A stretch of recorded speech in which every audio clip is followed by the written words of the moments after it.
-19 कोलम वही 1 electron volt. एक electron को जो चार्ज होता है वही इलेक्ट्रॉन वोल्ट है, और एकदम आसान है, हम आसानी से इसको समझ सकते हैं। ये फॉर्मूला क्यों बता रहा हूं मैं क्लास को? बताने का एक पर्पस है। पर्पस ये है कि तुम समझ पाओ। कई बार ऐसे क्वेश्चंस आते हैं सीधे, और अगर बड़ा वाला फॉर्मूला लगाओगे you will get more time. इससे बचने का तरीका ये है कि आप सीधा छोटा फॉर्मूला लगाओ और आपको आंसर आए। क्या सबने ये फॉर्मूला लिख लिया? हाँ या ना बोलो।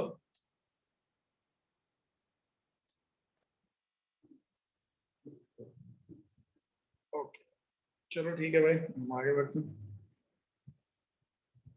यहाँ पे एक और बात मुझे बतानी पड़ेगी, क्योंकि ये टॉपिक चल रहा है और इसके बारे में बातचीत हमारी चल रही है। बताना ये पड़ेगा कि जब फोटो इलेक्ट्रिक इफेक्ट का क्वेश्चन हम कर रहे थे, देखो जैसे ये सवाल था, तो फोटो इलेक्ट्रिक इफेक्ट के दौरान भी डी ब्रॉगी की बातें हो सकती है। फोटो इलेक्ट्रिक इफेक्ट में हम क्या करते थे? हमारे पास एक एनर्जी होती थी, हम लोग बात करते थे, अगर आपको याद हो फोटो इलेक्ट्रिक इफेक्ट, ये तो भाई क्वेश्चन है इस पर, इस तरह से काइनेटिक एनर्जी निकाला जाता है। यार हम लोग अपनी लैंग्वेज में लिखते हैं, जो हम लोग का चल रहा था। हम लोग फोटो इलेक्ट्रिक इफेक्ट में क्या करते थे, तो याद करो।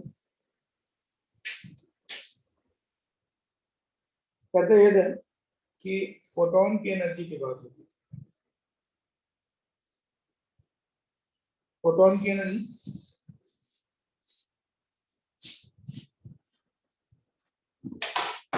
सब लोग ध्यान देना जरा।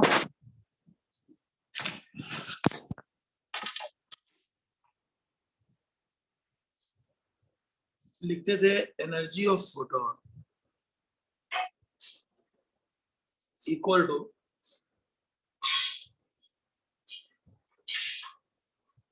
ये हमारा थ्रेशोल्ड एनर्जी, या इसको हम लोग वर्क फंक्शन बोलते हैं, इक्वल टू काइनेटिक एनर्जी। याद है सबको?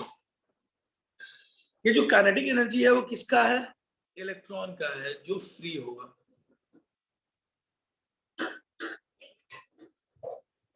सो यहां से काइनेटिक एनर्जी ऑफ इलेक्ट्रॉन, अगर कोई तुमसे यहाँ पे वेवलेंथ ऑफ इलेक्ट्रॉन पूछ ले, तो तुम ये वाला काइनेटिक एनर्जी यूज कर सकते हो।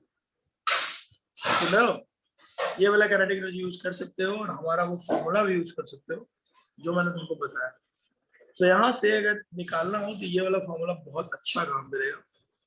150/E,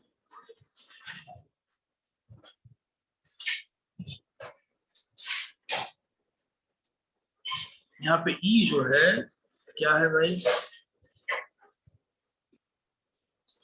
E है काइनेटिक एनर्जी इन इलेक्ट्रॉन। ये भी यहाँ पे आ सकता है, यानी थ्रेशोल्ड एनर्जी वाला जो पार्ट है, जो हम लोगों ने फोटो इलेक्ट्रिक इफेक्ट में पढ़ा, वहां भी अगर मुझे इलेक्ट्रॉन की काइनेटिक एनर्जी मिल सकती है, तो मैं उसकी मदद से इलेक्ट्रॉन का वेवलेंथ निकाल सकता हूँ। क्लियर है? सो काइनेटिक एनर्जी और वेवलेंथ में एक रिलेशन होता है। जब कभी भी वेवलेंथ का रिलेशन काइनेटिक एनर्जी से पूछेगा, you can use this formula, या यू कैन यूज बड़ा वाला फॉर्मूला 2mk, जो अभी थोड़ी देर पहले लास्ट क्लास में बताया। लेकिन काइनेटिक एनर्जी को अगर कभी भी वेवलेंथ से रिलेट करना हो तो हमारे पास और कोई ऑप्शन नहीं सिवाय इसके कि हम इस फॉर्मूला को यूज करें। सबको क्लियर हो रही है बात है? किसी को लग रहा है प्रॉब्लम, प्लीज बताओ। If anyone is facing any problem, please let me know. हम इस पे बात करेंगे। बात सीधे सी है, बट इस पे बात तो करनी पड़ेगी भाई, इस पे क्वेश्चन आते हैं।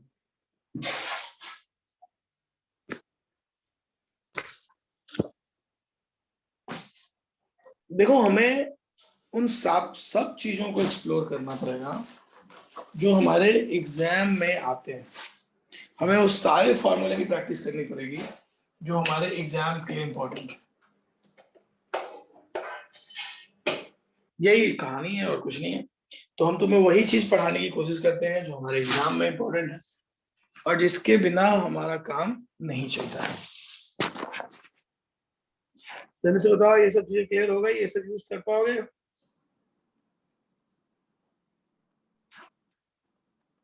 चलो ठीक है भाई, बढ़ते हैं आगे।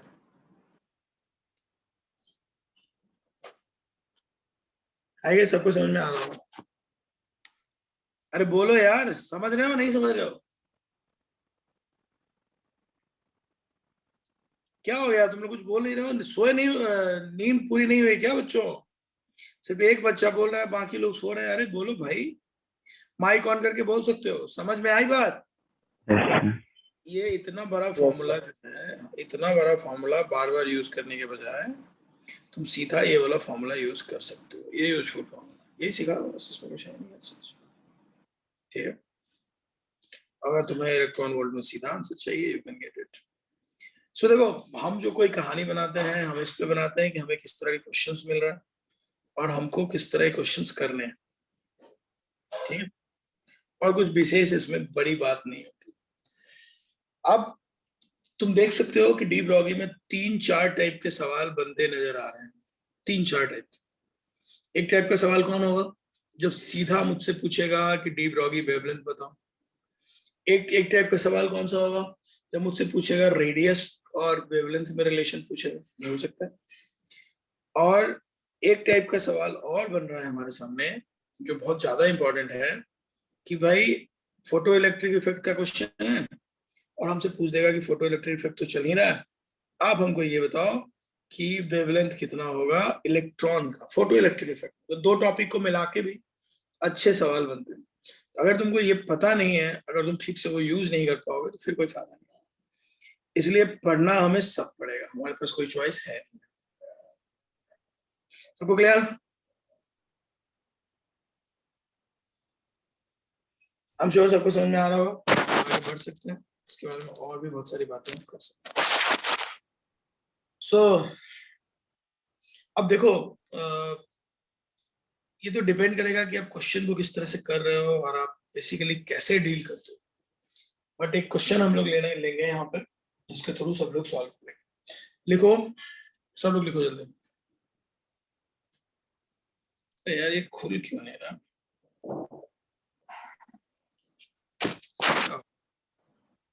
देखो, एक क्वेश्चन मैं तुम लोगों को दूंगा। इसमें बोर मॉडल पे तो क्वेश्चन हम लोग कर चुके थे, आई थिंक बहुत सारे हो गए। अब डी ब्रॉगी पे खुल ही क्यों नहीं रहे हैं? तुम लोग टेक्निक बताओ यार, खुल क्यों नहीं रहा है? इतनी देर से क्वेश्चन लाने की कोशिश कर रहा हूँ, खुल जाए। देखो, बोर मॉडल तक तो ये आराम से खुल रहा है, इसके आगे क्यों नहीं खुल रहा? क्या हो गया?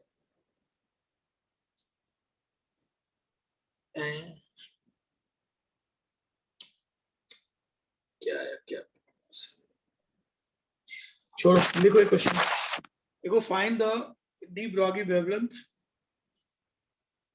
find the de Broglie wavelength of third shell of hydrogen atom. Find the de Broglie wavelength.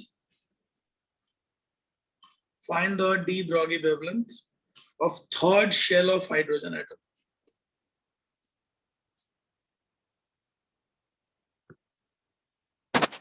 third shell of hydrogen atom.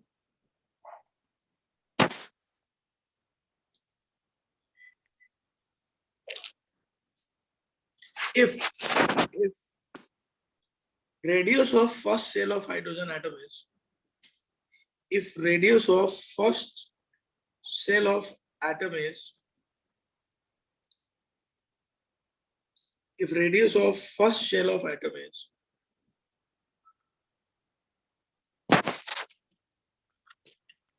radius of first shell of atom is x. ठीक है भाइयों, जल्दी करो.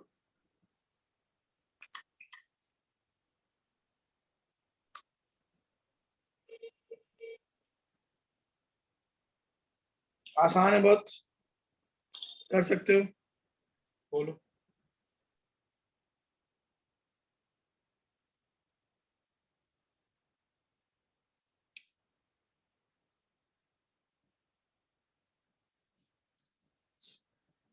सामने है, सीधी सी कहानी है. क्वेश्चन सब लिख लो. तुमको डी ब्रॉगली वेवलेंथ निकालना है, लैम्डा निकालना. किसके लिए?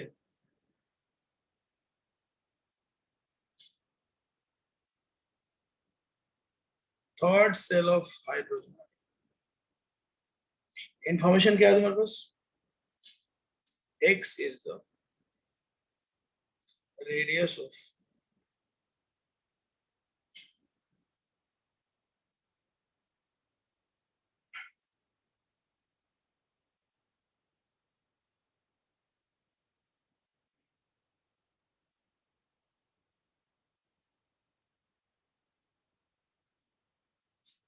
चलो ट्राई करो जल्दी, हम सबको लैम्डा निकालना.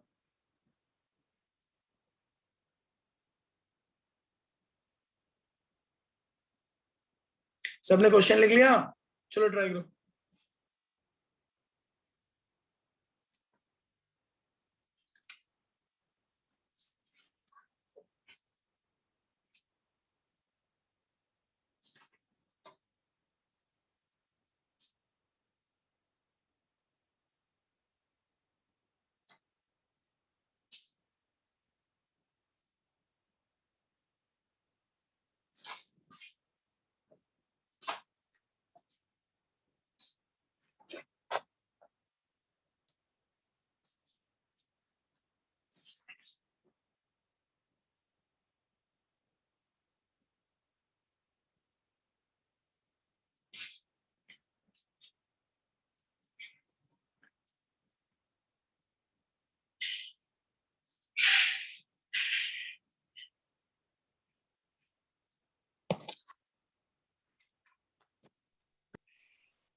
बोलो भाई, कैसे करोगे?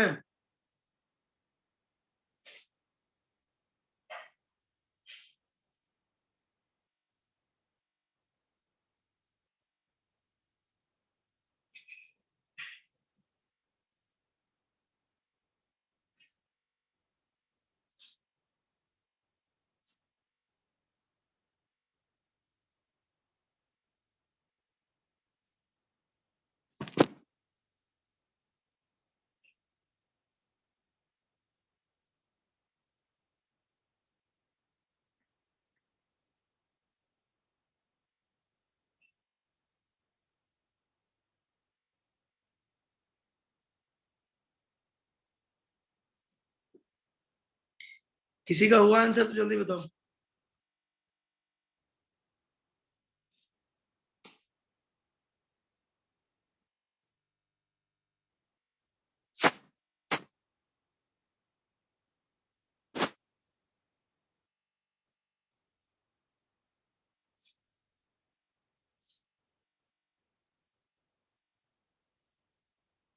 आंसर आना चाहिए, वेट कर रहा हूं, बोलो.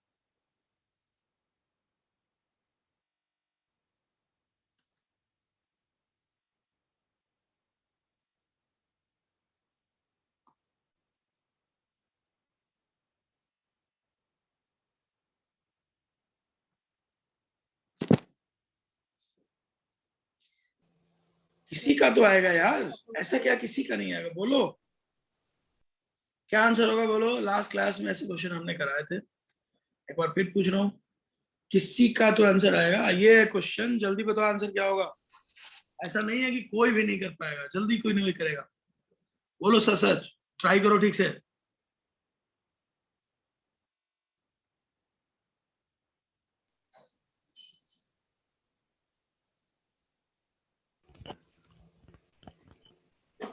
पूरा आंसर नहीं लाना है, पाई वाई के न टर्म में भी बोल सकते हो, कोई दिक्कत नहीं है ना। आराम से पाई के टर्म में बात की जा सकती है, किसी को कोई दिक्कत नहीं।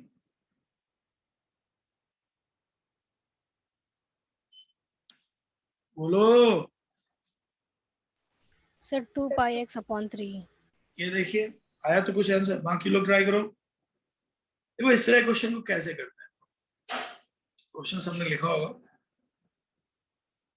हमारे पास फॉर्मूला क्या है, पहले ये सोचो, पूरी क्लास मुझे बताएगी इसमें हमको कौन सा फॉर्मूला लगाना पड़ेगा, बताओ सब सच सच। 2πr = n lambda। हाँ यही फॉर्मूला है हमारे पास, सबको लगाना होगा ना यार, तुम अकेला लगा रही हो। सो फॉर्मूला हमारे पास यही है, 2πr = अब साफ साफ समझ में आ रहा है कि बात चल रही है थर्ड सेल। जब बात थर्ड सेल की हो रही है तो एन की वैल्यू तो 3 ही होगा, इसको लेकर कोई डाउट ही नहीं है किसी को, एन की वैल्यू 3 होगा, है ना। अब मैं ये कहने की कोशिश करता हूँ यहाँ पे कि जब एन की वैल्यू 3 है, सब लोग सुनना, एन की वैल्यू यहाँ पे 3 है एंड पुट करो। अब आर निकालना है तुम्हें थर्ड सेल, अब फॉर्मूला क्या होता है, r naught n square by shell. अब सब लोग बताओ कि आर नॉट क्या होता है, आर नॉट क्या था बताओ। आर नॉट है फर्स्ट सेल का, सबको पता है इनफैक्ट, आर नॉट है फर्स्ट सेल का रेडियस। अब इस क्वेश्चन में फर्स्ट सेल का रेडियस उन्होंने क्या दिया हुआ है, एक्स, यानी आर नॉट ही एक्स है। इसका मतलब जो हम R3 निकाल रहे हैं वो है x n square, n square मतलब 3 का स्क्वायर, हाइड्रोजन तो जेड की वैल्यू तो 1 ही होगी। इसलिए अगर सब बातों को भी अगर हम लेते हैं आगे और इसको समझने की कोशिश करते हैं तो आर की वैल्यू हो गई 9x। जिस पूरे लॉजिक से जो हमारा आंसर निकलने वाला है वो है 2 पाई, आर की जगह पे 9x और यहाँ पे लिखेंगे 3 लैम्डा। सॉल्व करेंगे तो लैम्डा इक्वल टू आएगा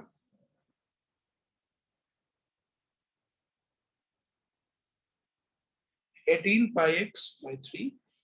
तो सही आंसर होगा 6πx। सब लोग ध्यान से देखो भाई, और कोई भी डाउट हो तो पूछो। ये है तुम्हारा आंसर।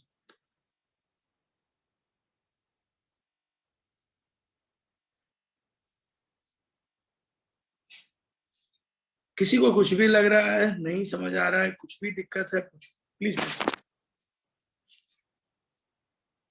ऐसा ना हो कि फिर कोई दिक्कत हो और हम समझ ही ना पाए, चलता रहे। You need to ask it, हमारे पास कोई चॉइस है नहीं।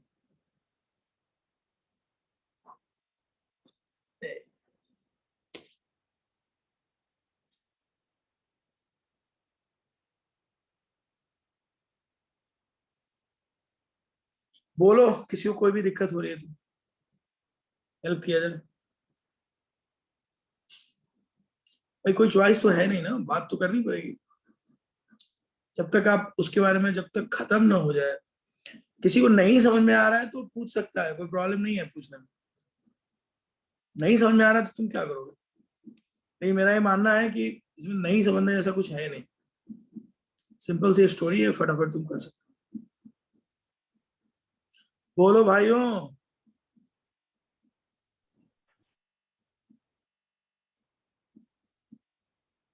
ठीक है सबको।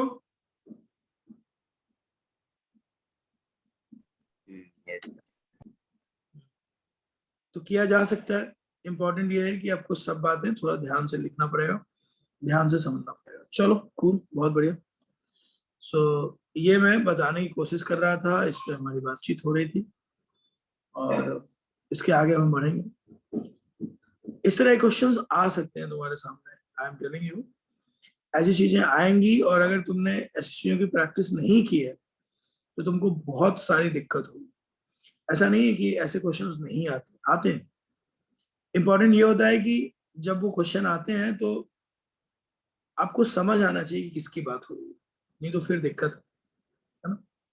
चलो ठीक है, तो यही मुझे कहना था कि इस तरह के क्वेश्चन की थोड़ी प्रैक्टिस तुमको करनी पड़ेगी। ठीक है, चलो ठीक है भाई, मैं आगे बढ़ता हूँ। एक ऐसे तो बहुत सारे सवाल हैं जो मुझे यहाँ पे कराने चाहिए और जिनके बारे में मुझे बातचीत करनी चाहिए। डी ब्लॉगी पे डायरेक्ट इनडायरेक्ट जो क्वेश्चंस आते हैं, हालांकि बहुत सारे क्वेश्चन मैंने लास्ट क्लास में भी कराए थे, लेकिन मुझे ऐसा लग रहा है कि मैंने कराया तो था बट तुम लोग भूल चुके हो शायद, क्योंकि तुम लगा नहीं पा रहे हो। ये सवाल आसान था और वो कॉन्सेप्ट यहाँ पे लगाना चाहिए था, बट अफसोस ये है कि हमारी क्लास में से किसी ने भी वो कॉन्सेप्ट नहीं लगाया। और सही आंसर शायद किसी का नहीं था। किसी का सही आंसर था क्या?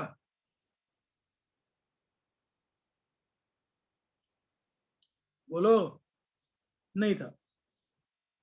क्या हमारी क्लास में किसी का भी आंसर करेक्ट था?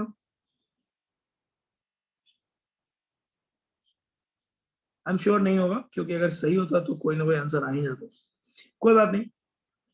तो दो चीजें हैं, मॉड्यूल करना है, डी ब्लॉगी अलग से शायद वहां होगा। दूसरा है कि हमारा जो कॉमन जो डीपीटी वगैरह हमने दिए थे, 4 5 6 ये सब डिस्कस हो रहे थे, उसमें जो डी ब्लॉगी वाला पार्ट है उसको ढूंढ ढूंढ के हम लोग कर सकते हैं। ठीक है, चलो ठीक है, डन। बढ़ते हैं आगे। एक और क्वेश्चन लेंगे हम लोग और फिर इसके बारे में बात को आगे बढ़ाते हैं। सब लोग लिखो, an electron is moving with kinetic energy. Question लिखवा रहा हूँ, सब लोग लिखो। An electron is moving with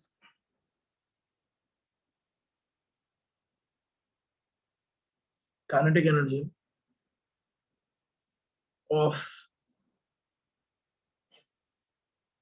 4.55 into 10 raised to a power minus 25 joule. A kinetic energy दिया होगा. What will be the de Broglie wavelength for this electron?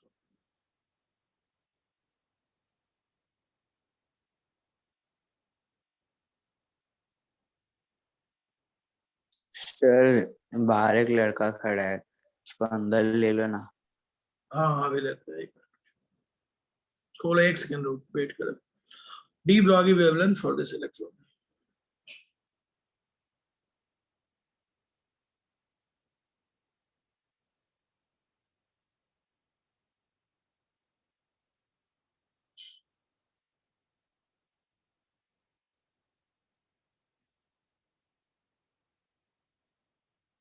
चलो भाई, आंसर निकालो उसका। तब तक मैं उन भाई साहब को अंदर ले लेता हूँ, कहाँ चले गए थे? धैर्य। चलो ट्राई करो। अभी अभी थोड़ी देर पहले मैंने इसके बारे में बात की थी, सब कुछ समझ में आ रहा था। बताओ कैसे करोगे? वो 4.5 है कि 45.5 है? 4.5, 4.55।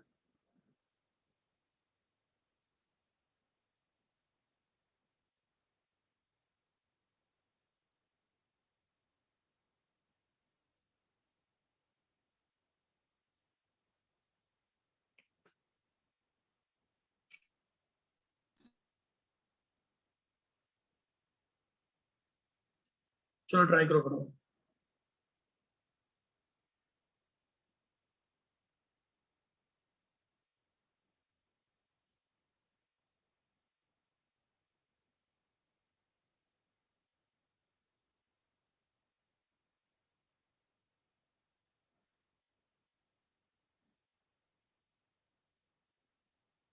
अब देखो ऑप्शन देख के डिसीजन हमेशा लेना चाहिए। जैसे इसके भी 4 ऑप्शन हैं, अगर सारे ऑप्शन मीटर में है तो फॉर्मूला अलग लगेगा, अगर सारे ऑप्शन एंगस्ट्रॉम में है तो फॉर्मूला अलग लगेगा। क्योंकि मैंने फॉर्मूला तुम लोगों को सिखाया है लास्ट क्लास में कि सिचुएशन क्या है और कैसे हम डील करते हैं। फॉर्मूला मैंने सिखाया तुम लोगों को, क्या फॉर्मूला था बताओ? H/2m। अगर काइनेटिक एनर्जी जूल में है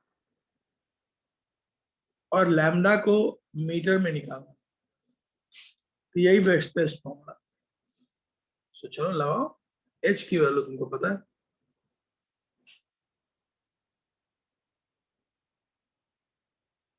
इलेक्ट्रॉन का मास तुम जानते हो, अप्लाई। क्या होता है इलेक्ट्रॉन का मास? कौन बताएगा?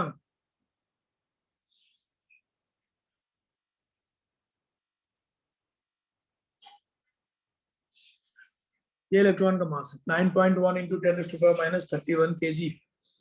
काइनेटिक एनर्जी उन्होंने हमें दिया होगा, लिखो।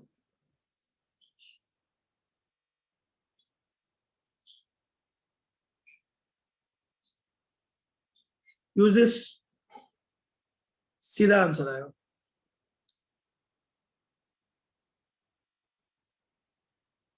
करके देख लो। तो मैंने कुछ भी नहीं किया सिवाय इसके कि मैंने एक सिंपल सा फॉर्मूला यूज किया।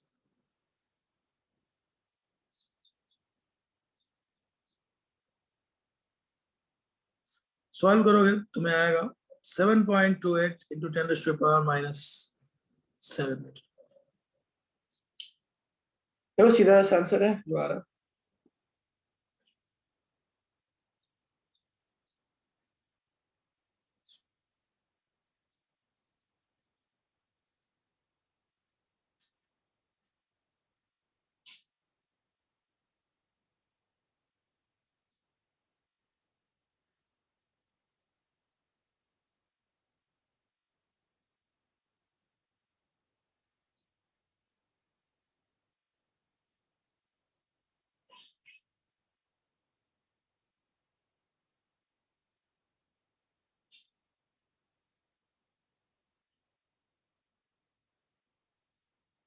किसी को नहीं समझ में आ रहा है तो मुझे बोलेगा, हम उसके बारे में बात कर सकते हैं।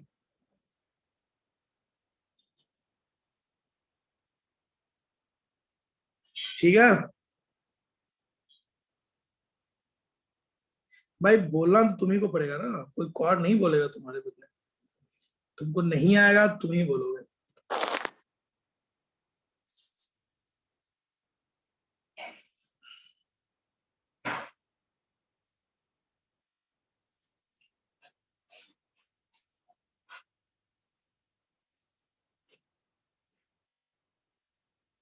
है ना?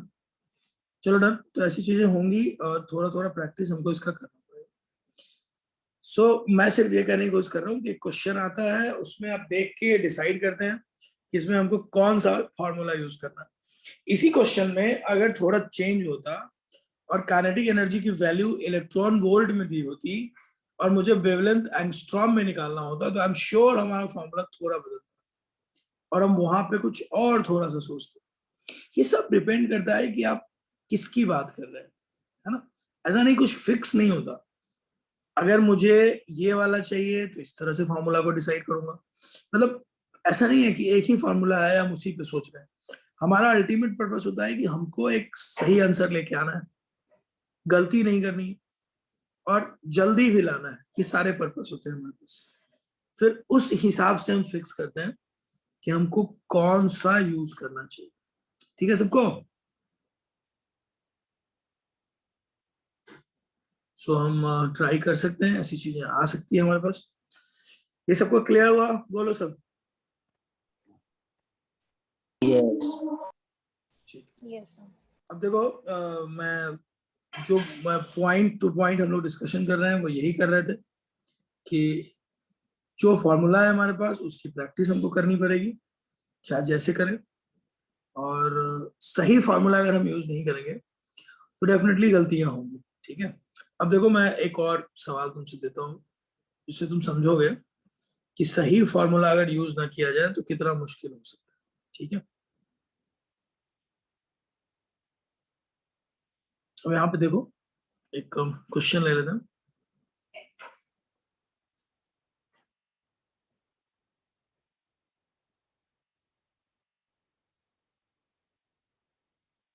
देखो सब लोग, calculate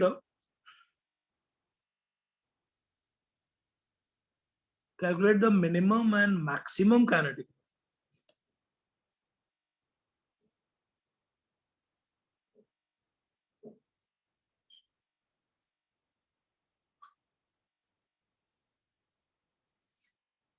Calculate the minimum and maximum kinetic energy in electron volt। देखो ध्यान से देखना, in electron volt of photo electrons, मतलब जो इलेक्ट्रॉन वहां फोटो इलेक्ट्रिक इफेक्ट में बाहर आता है, और photo electrons in caesium.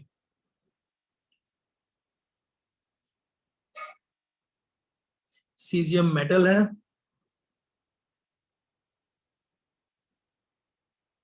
In caesium by 400 nanometre light, यानी ये लाइट का रेडिएशन उसके ऊपर हो रहा है 400 nanometre light. where the potential difference where the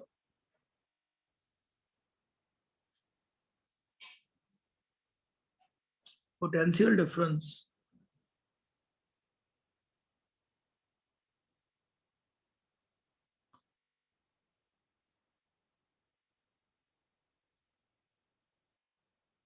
where the potential difference is 2 volt,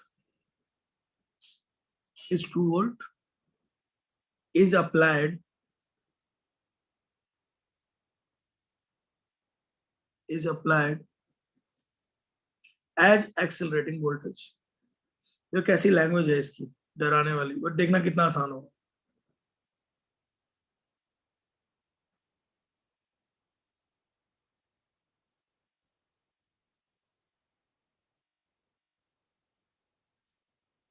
accelerating voltage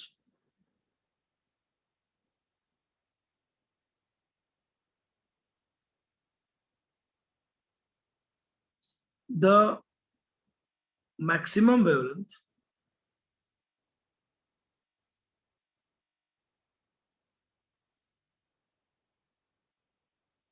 for the photoelectric effect in cesium, for the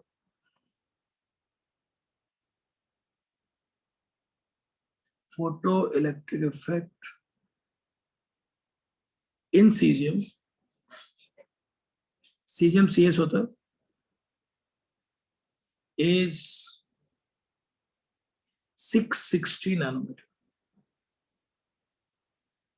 सब लोग देखो, calculate the minimum and maximum kinetic energy in electron volt of photoelectrons in cesium by 400 nanometer light, where the potential difference is 2 voltage, is applied as accelerated voltage, the maximum voltage for the photoelectric effect, the maximum wavelength for the, ये पूरा सवाल है। अब इसको तुम देखो ध्यान से,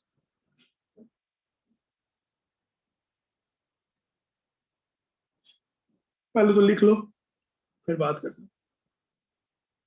अरे 1 सेकेंड ना,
क्वेश्चन हो गया हो लिखना तो बताना, एक बार लिख लो।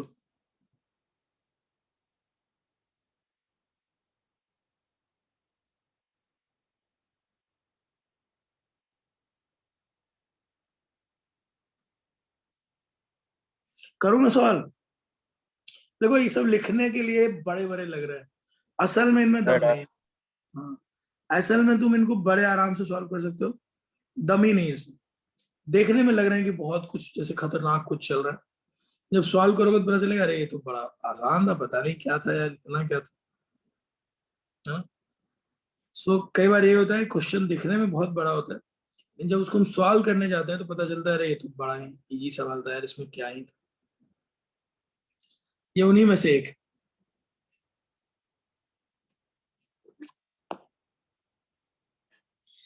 वैसे भी जब तुम कोई बड़ा क्वेश्चन देखो ना तो समझ लेना इसका सॉल्यूशन बहुत आसान होगा। हाँ, लेकिन उनके लिए जो थोड़ा बहुत ट्राई करते हैं, जो ट्राई नहीं करते उनके लिए तो मुश्किल ही है ना। सबसे इंपॉर्टेंट है कि आप ट्राई करते हैं और अच्छा ट्राई करते हैं।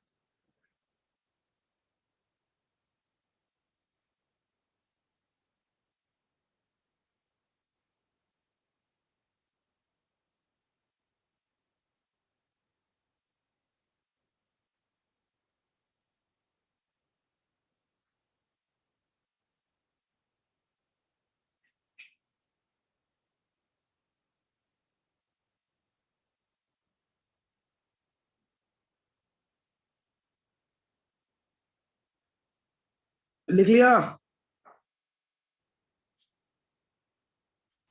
Yes. Yes sir.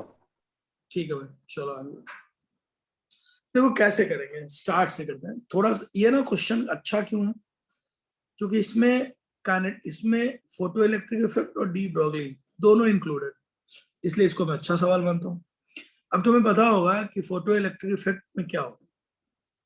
Photo electric में होता है h nu equal to h mu naught plus kinetic energy. सबको ध्यान है, ये फॉर्मूला होता है। इसमें ये जो है सब लोग देखते चलो तो समझ में आएगी बात। ये टोटल एनर्जी, या एनर्जी ऑफ फोटोन। एक नजर में टोटल एनर्जी हुआ क्योंकि एक समय में एक ही फोटोन आके लगेगा। ये थ्रेशोल्ड एनर्जी या वर्क फंक्शन, ये मिनिमम चाहिए अगर इलेक्ट्रॉन को बाहर निकालना है, और ये तो सबको पता ही है कि काइनेटिक एनर्जी। अब तुम देखो, ध्यान से सोचो, मिनिमम काइनेटिक एनर्जी कितना होगा भाइयों, बोलो जरा सोच के।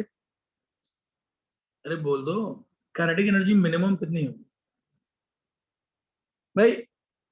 कुछ भी नहीं है, अगर सोचो थोड़ा सा दिमाग अगर हम लोग इस्तेमाल करें तो बात ये समझ में आती है कि मिनिमम काइनेटिक एनर्जी कितनी है। तो मेरे हिसाब से अगर थ्रेशोल्ड एनर्जी हम सिस्टम को दे रहे हैं, थ्रेशोल्ड भी दे रहे हैं, अगर मान लो कुछ भी बाहर ना निकला, है ना। अब एक क्वेश्चन हमने लिया है और उसमें से कुछ भी बाहर नहीं निकला है, तो देखो कम से कम तुम सिस्टम को इतनी एनर्जी दोगे कि वो बाहर आ जाए। लेकिन ये भी हो सकता है कि हमने सिस्टम को जो एनर्जी दिया है वो सिर्फ बाहर आने के लिए, मतलब ये सरफेस है, मेटालिक सरफेस पे हमने एच म्यू डाला और इलेक्ट्रॉन बाहर जा रहा है। लेकिन हो सकता है कि हमारी एनर्जी इतनी कम हो कि इलेक्ट्रॉन बाहर ही ना जाए। सो मिनिमम काइनेटिक एनर्जी अगर बात किया जाए कि क्वेश्चन में पूछा गया है, देखो कि photo electron cesium by 400 nanometer where the potential difference this accelerating the maximum wavelength दिया हुआ है। क्वेश्चन पूछ रहा है calculate the minimum and maximum kinetic energy in electron.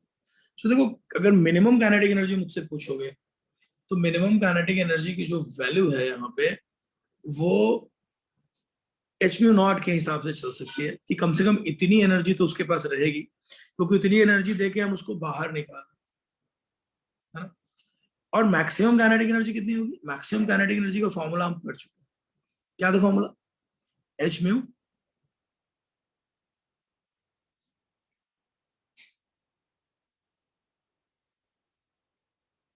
ये हो जाएगा H mu minus H mu not. जो यहाँ पे एनर्जी बच रहा है वो है मैक्सिमम काइनेटिक एनर्जी। तो दोनों चीजें आपको समझ में आनी चाहिए, मिनिमम और मैक्सिमम। चलो ट्राई कर लेते हैं हम लोग। सो काइनेटिक एनर्जी मिनिमम तो मुझे लगता है 0 होगा, क्योंकि ये हो सकता है, ये हो सकता है, पॉसिबल है कि जो एनर्जी दी गई है काइनेटिक एनर्जी हो ही ना, इलेक्ट्रॉन सिर्फ मेटल सरफेस से सिर्फ बाहर है। और मैक्सिमम कितना हो सकता है? मैक्सिमम हो सकता है ये वाली चीज। तो we have to find it. Clarity आ रही है सबको? चलो जल्दी जल्दी निकालते हैं इसको, सॉल्व करते हैं। सो यहां से काइनेटिक एनर्जी मैक्सिमम आ सकता है। ठीक है, अब इस क्वेश्चन में काइनेटिक एनर्जी मैक्सिमम हम निकाल सकते हैं सीधा एच मी नॉट करके। लेकिन इस क्वेश्चन को अगर मैं तुम्हें जनरल बात बता रहा हूं जो यहाँ पे चल रहा है। अब ये जो 660 नैनोमीटर है, सब लोग देख लो ध्यान से ताकि तुमको समझ में आ जाए हर बात। यहाँ पे सारी वैल्यूज लिख लो। म्यू जो है, म्यू की वैल्यू उसने दी हुई है 400 नैनोमीटर। म्यू नॉट उन्होंने खुद दिया हुआ है। ये जो लिखा हुआ है ना कि for maximum wavelength for the photo electric effect, मतलब मैक्सिमम वेवलेंथ का मतलब होगा कि अगर फोटो इलेक्ट्रिक इफेक्ट शुरू करना है तो कम से कम इतनी होनी चाहिए, यानी ये जो वैल्यू है 660, ये म्यू नॉट की वैल्यू। सो तुम्हें म्यू मिल गया, म्यू नॉट मिल गया, तो तुम आराम से काइनेटिक एनर्जी मैक्स निकाल सकते हो। समझ रहे हो नहीं समझ रहे हो? बोलो भाइयों, बोलो जल्दी।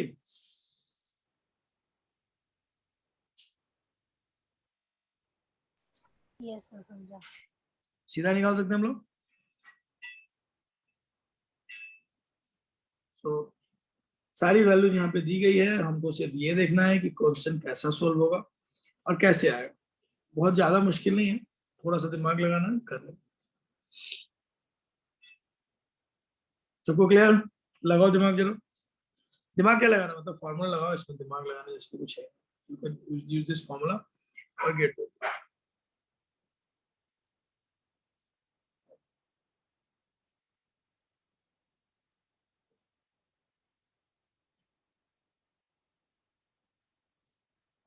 सो हम लोग कर आराम से सकते हैं, बस थोड़ा सा सोचने की जरूरत है।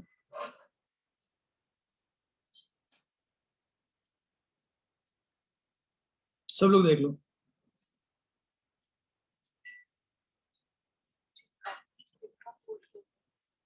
कैसे photo electron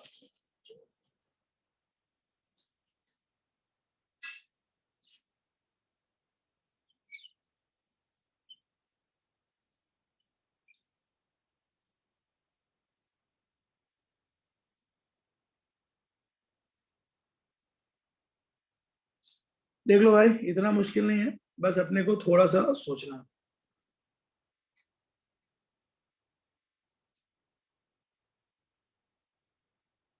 I am sure सबको समझ में आ रहा होगा और इत्मीनान से हम लोग आंसर निकाल सकते हैं।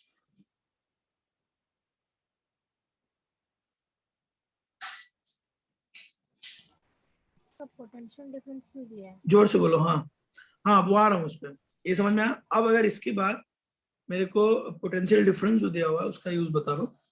सो अगर मुझे लैम्डा निकालना पड़े, ठीक है, अगर मुझे लैम्डा निकालना पड़े तो वहां पे हम पोटेंशियल डिफरेंस यूज कर सकते हैं, जो फॉर्मूला मैंने तुमको सिखाया था 150 बाय दिस, याद है? Yes sir. सो अगर मुझे लैम्डा निकालना होगा तो we can use this formula. यहाँ पे ई जो है that is potential difference. So अगर मुझसे कोई वेवलेंथ पूछेगा कि भाई साहब उसका वेवलेंथ बताइए, तो हम ये ट्राई कर लेंगे। मैं तुम्हें क्या समझा रहा हूँ, ये सबको एक साथ जोड़ो और समझो। काइनेटिक एनर्जी मैक्स का मतलब है जो इलेक्ट्रॉन बाहर निकलेगा, और इस लैम्डा का वो मतलब है अगर कभी कोई हमसे पोटेंशियल डिफरेंस भी देगा तो पोटेंशियल डिफरेंस देगा, उसकी वैल्यू यहाँ पे पुट करके हम लोग लैम्डा निकाल सकते हैं, इसलिए वो दिया गया। सो अगर मुझसे फोटो इलेक्ट्रॉन का वेवलेंथ कोई पूछेगा तो I can use this.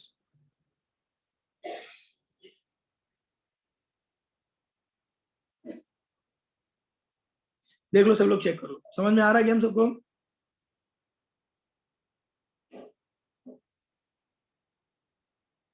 I am sure सबको समझ में आ रहा होगा। तो ये मैंने इसलिए कराया यहाँ पे कि तुम्हें समझ में आया कि ये सब वर्ड्स बड़े बड़े होते हैं जब सॉल्व करने बैठोगे ना तो इनमें कुछ दम नहीं है, ऐसा नहीं लगेगा कोई बड़ी बात हो रही है। सॉल्व करते वक्त तुम आराम से इसको सॉल्व कर सकते हो, ठीक है। वर्ड्स बड़े बड़े होंगे, तुम जब ट्राई करोगे सब कुछ अप्लाई करोगे तो you will get the answer easily. Done, बढ़ते हैं आगे। सो ये मैंने जस्ट ये थोड़ा बड़ा सवाल था, कराने का पर्पस कुछ नहीं था, बस ये था कि अगर कोई बड़ा सवाल भी आता है तो आपको वर्ड्स तो समझ में आए कि क्या चल रहा है। अगर आप वर्ड्स नहीं समझेंगे तो फिर क्या मतलब है, ठीक है। अब यहां से हमें आगे बढ़ने की जरूरत है। आगे कैसे बढ़ेंगे देखिए, शुरू करना। अब एक नई चीज हम शुरू करने वाले हैं, सब लोग हेडिंग देंगे मेरे साथ, लिखेंगे हाइजेनबर्ग्स अनसर्टेनिटी प्रिंसिपल।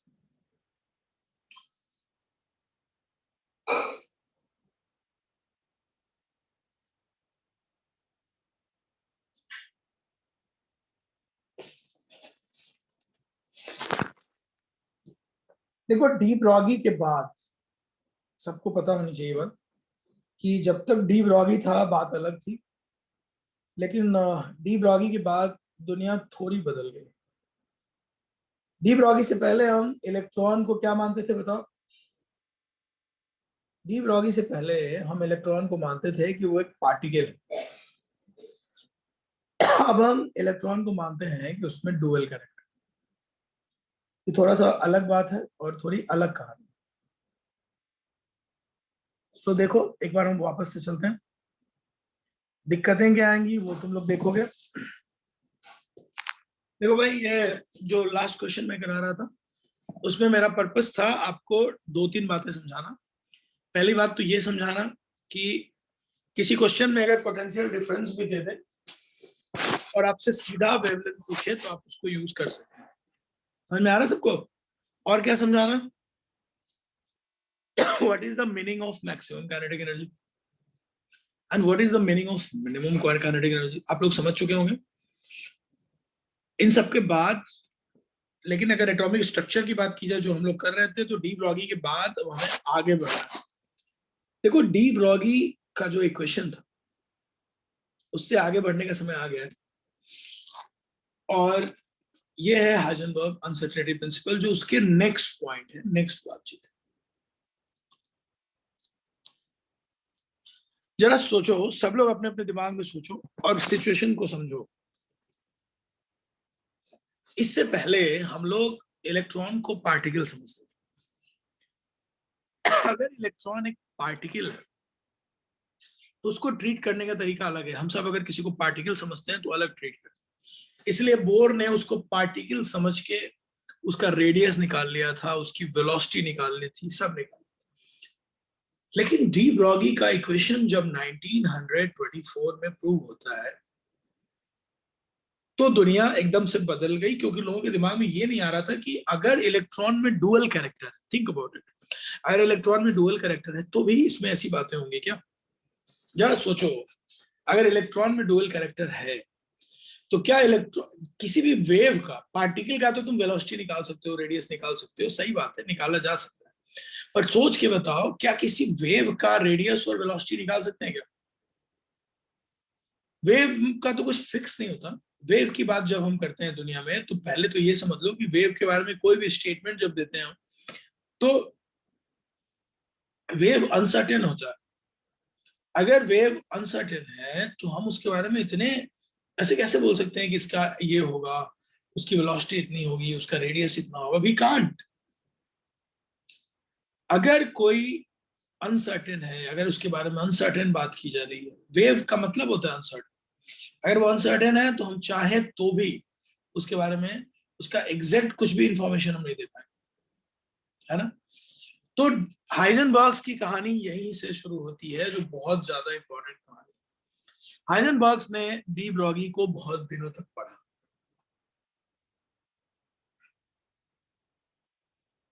अब बहुत दिनों तक पढ़ने के बाद उसको ये बात समझ में आ गई कि कुछ तो गड़बड़ है, बोर के फॉर्मूला में कुछ तो गलत है। क्योंकि आप कुछ भी कर लो, कुछ भी कर लो, ऐसा हो ही नहीं सकता कि वेव के बारे में आप इतने सर्टेन हो, आप ऐसा कोई स्टेटमेंट दे पाओ पार्टिकल को लेकर आप हो सकते हो, कोई बात नहीं, लेकिन वेव को लेकर आप ऐसा कोई सर्टेन चीजें या कोई स्टेटमेंट नहीं दे सकते, ये फिक्स था।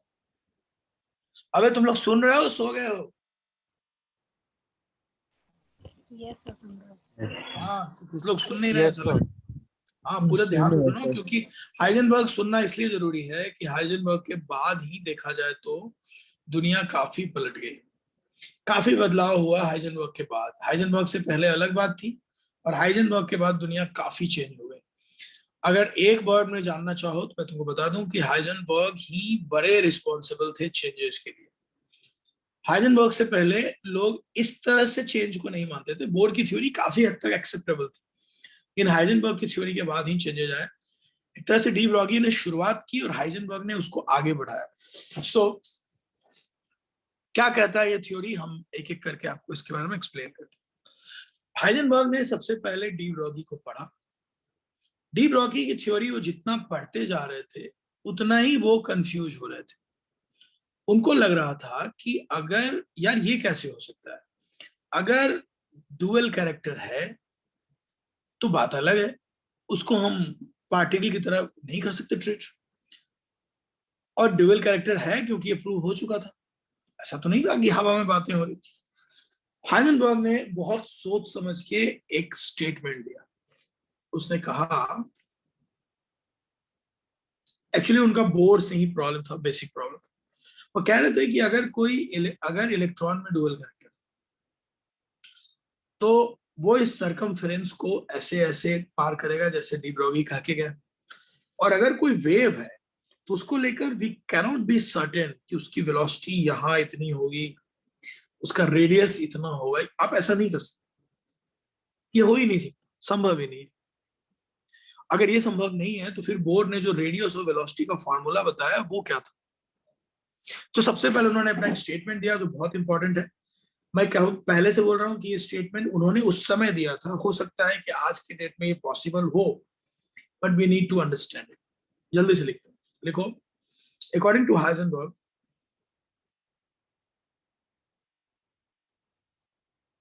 देखो सब लोग, according to Heisenberg,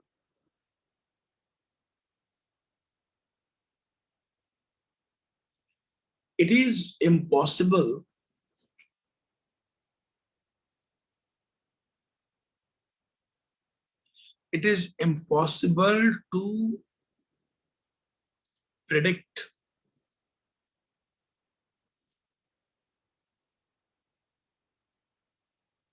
is impossible to predict the position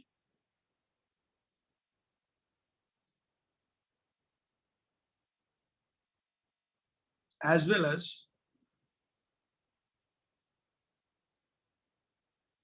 momentum of electron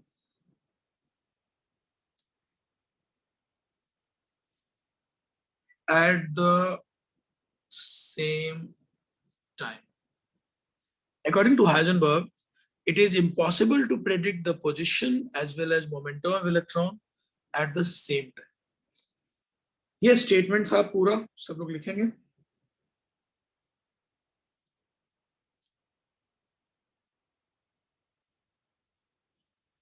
उनका कहना था कि अगर वो वेव कैरेक्टर है तो एक वेव का पोजीशन निकालना और उसका मोमेंटम निकालना एक समय में इम्पॉसिबल।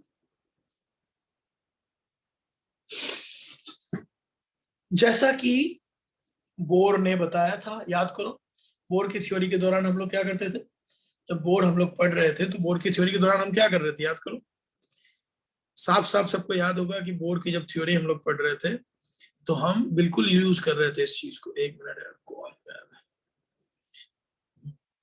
जब हम बोर की थ्योरी पढ़ रहे थे तो उस समय हम रेडियस निकाल रहे थे, हमारा एक फॉर्मूला था रेडियस निकालने का, वेलोसिटी निकालने का फॉर्मूला था। सो टेक्निकली हम ये मान रहे हैं कि इलेक्ट्रॉन की वेलोसिटी भी निकाली जा सकती है, रेडियस भी निकाला जा सकता है।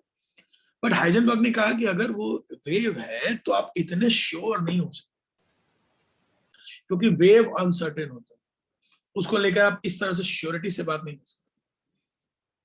ठीक है, लिखो सब लोग ध्यान से। फिर इन्होंने एक इक्वेशन दिया, सबने कहा कि सर आप ठीक है, आप बोल रहे हो, तो फिर क्या मतलब कुछ ऐसा बताओ जिससे हमें कैलकुलेट करने में आसान हो। उन्होंने एक इक्वेशन दिया, उन्होंने कहा कि देखो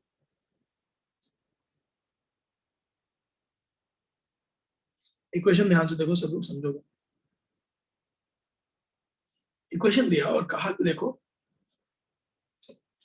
उनका इक्वेशन था delta x into delta p greater than equal to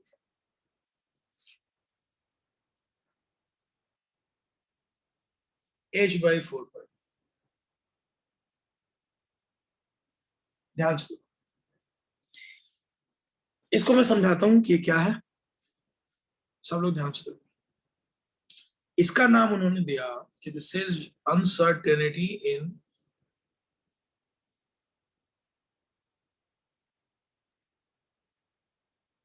position of electron.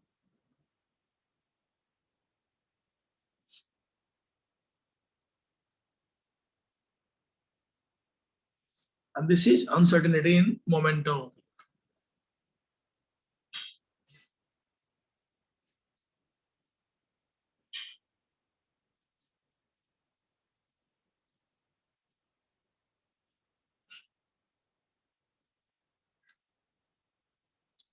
जल्दी कर दो।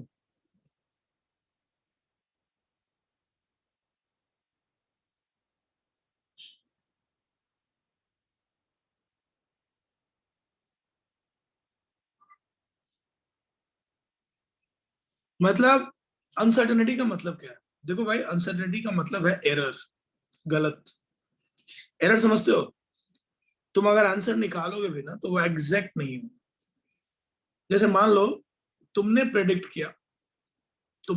किया कि इलेक्ट्रॉन यहाँ है, बट एक्चुअली इलेक्ट्रॉन थोड़ा आगे होगा या थोड़ा पीछे होगा। मान लो इलेक्ट्रॉन यहाँ है और तुम प्रेडिक्ट यहाँ कर रहे थे, तो इन दोनों के बीच का जो गैप है, ठीक है, तुमने प्रेडिक्ट किया कि इलेक्ट्रॉन यहाँ है और एक्चुअली में इलेक्ट्रॉन यहाँ है, तो ये जो बीच का गैप है इसको कहते हैं एरर। एरर समझते हो सब लोग? सो अनसर्टेनिटी का मतलब है एरर। अगर तुमने निकाला रेडियस, पोजीशन इलेक्ट्रॉन की, अगर तुमने मोमेंटम निकाला तो उसमें एरर रहेगा, और एरर कम से कम दोनों के एरर का मल्टीप्लाई h/4 होगा मिनिमम। इससे ज्यादा भी हो सकता है, यानी कुछ भी कर लो एरर तो रहेगा ही। अनसर्टेनिटी का मतलब होता है सिंपल, मतलब एरर। कुछ भी कर लो एरर रहेगा।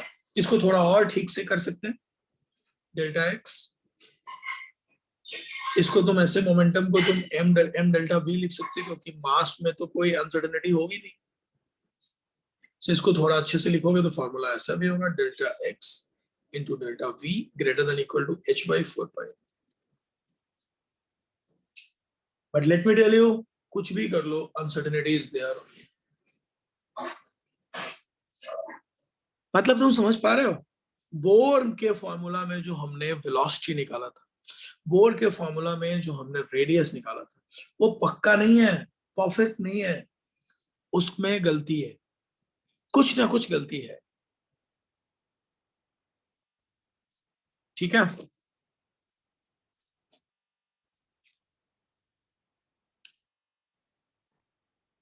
यही कहानी है। सब लोग नोट करो जल्दी, समय नहीं है हमारे पास, स्पीड में काम करेंगे।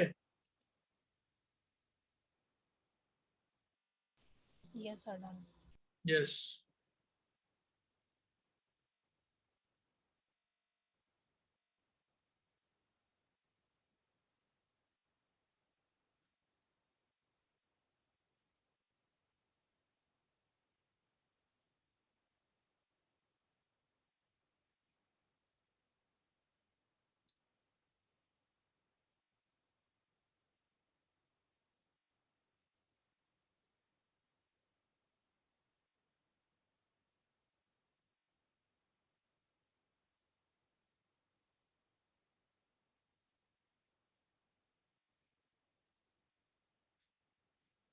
मतलब समझ गया होगे तुम लोग अच्छे से।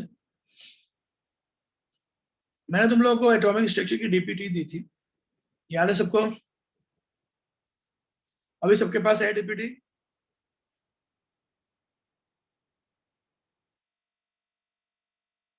अरे बोलो भाई, डीपीटी है सबके पास? हाँ तो ठीक है। डीपीटी अगर सबके पास है तो डीपीटी नंबर 8 निकालो, question number 2। DPT 8 question number 2, try करो, सॉल्व करो इसे।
क्वेश्चन हमने पढ़ा,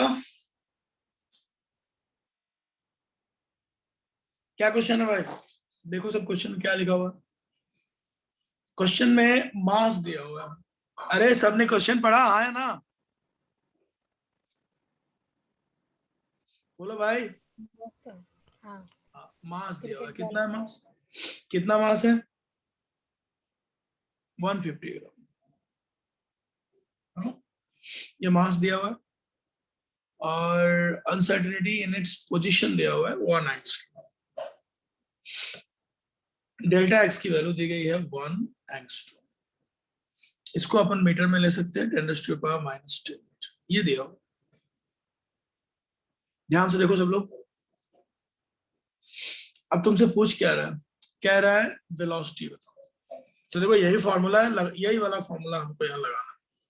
कैसे लगाएंगे? 10⁻⁻10 डेल्टा वी हमको निकालना है। एच की वैल्यू हमको पता है,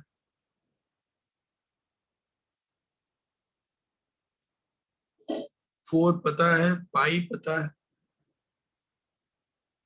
एम पता है, सबको पता है मास ऑफ इलेक्ट्रॉन कितना होता है। देखो इन सबको सॉल्व करोगे, इसमें मिसिंग सिर्फ डेल्टा वी है, तो आराम से you can see that delta we निकाला जा सकता है। चलो सॉल्व करके जल्दी से बताओ डेल्टा वी कितना होगा, फटाफट करो। तो इसको केजी में बदल लेना यार, ये ग्राम को केजी में बदल लेना, ठीक है?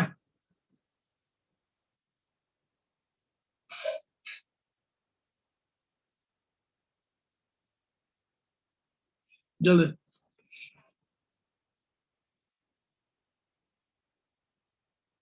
Solve it, you will get that.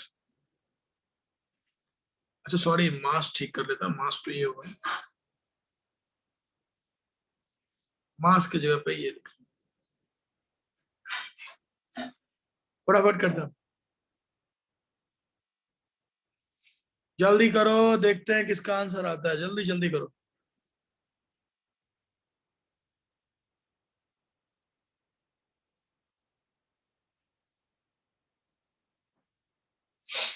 जल्दी करो भाई, बताओ कितना आंसर आएगा।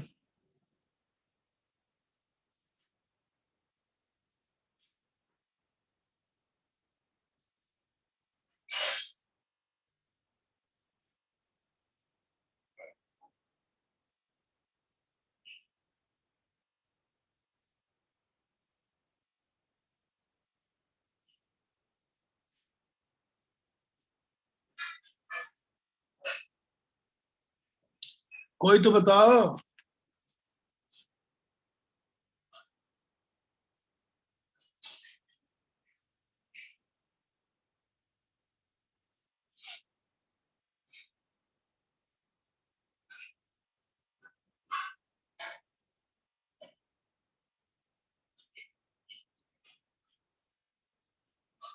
ये देखिए हमारे 3 धुरंधर जो है गायब हो गए थे।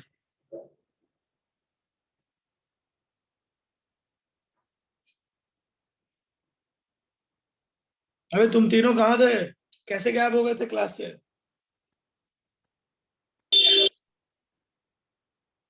अरे अभी 3 लोग जिनको मैंने ऐड किया, ये लोग कहाँ गए थे? सर नेटवर्क इशू की वजह से बाहर निकल गए थे मीटिंग से। एक साथ 3 लोग? सर नहीं, मैं तो अकेला निकला था। मैं अच्छा, लेकिन 2 लोग और थे तुम्हारे साथ, वो दोनों कौन है? भाई कहाँ थे तुम लोग? सो मेरे को नहीं पता।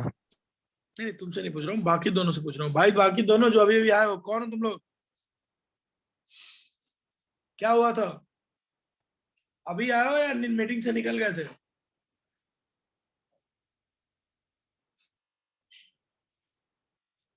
भाई प्लीज ऐसे गैप मत हुआ करो, फिर आधा अधूरा ही आएगा तुम्हें, मैं कुछ कर नहीं पाऊंगा।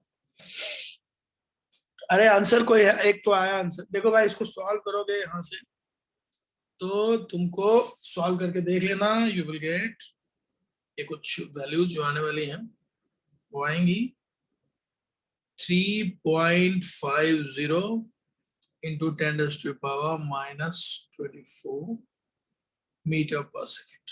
ये आएगा। ये अनसर्टेनिटी इन वेलोसिटी हो गया। मतलब कुछ भी कर लो, गड़बड़ी एरर होगा। तुम जो वेलोसिटी निकालोगे, तुम जो रेडियस निकालोगे, उसमें एग्जैक्ट आंसर ना आके कुछ गलत होगा। और कितना गलत होगा, कितना एरर आएगा, उन दोनों एरर का मल्टीप्लीकेशन कम से कम h/4 के बराबर होगा। इसलिए इक्वल सॉल्व करते वक्त हम इक्वल करते हैं। ठीक है, अभी डिपेंड करेगा कि किसकी बात कौन सा। अगर अब देखो इसमें इंटरेस्टिंग बात क्या है, इंटरेस्टिंग बात यह है कि ये देखो ये फॉर्मूला, इसमें कई सारे इंटरेस्टिंग बातें यहां से निकलते हैं जो हमें सीखने की जरूरत है। देखो क्या क्या इंटरेस्टिंग बात है। इंटरेस्टिंग बात यह है कि देखो ध्यान से, इक्वेशन ये है तुम्हारा। इंटरेस्टिंग बात यह है, सब लोग देखना, कि अगर डेल्टा एक्स की वैल्यू तुमने कम कर दी तो डेल्टा पी की वैल्यू बढ़ेगी। अगर अनसर्टेनिटी इन पोजीशन कम हुआ तो अनसर्टेनिटी मोमेंटम में बढ़ेगा। ऐसा नहीं हो सकता कि कम करने से काम हो जाएगा। मल्टीप्लीकेशन हमेशा h/4 से ज्यादा ही रहेगा। सो एक का कम करोगे दूसरा बढ़ेगा। इवन इंटरेस्टिंग बात यह है कि अगर तुमने डेल्टा एक्स को 0 के आसपास पहुंचा दिया तो डेल्टा पी इनफाइनाइट के आसपास पहुंच जाएगा। इसका मतलब ये हुआ कि तुम कुछ भी कर लो, डेल्टा एक्स या डेल्टा पी को 0 नहीं कर सकते। इसलिए कुछ ना कुछ एरर रहेगा।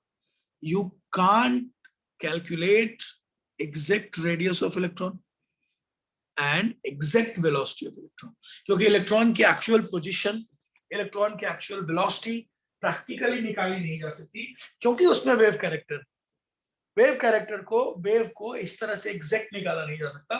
तुम जो आंसर लाओगे उसमें कुछ ना कुछ लोचा होगा, कुछ ना कुछ चेंज होंगे, कुछ ना कुछ एरर होगा, चाहे एरर जितना भी कम या जितना भी ज्यादा। अबे समझे कि नहीं समझे, बोलो।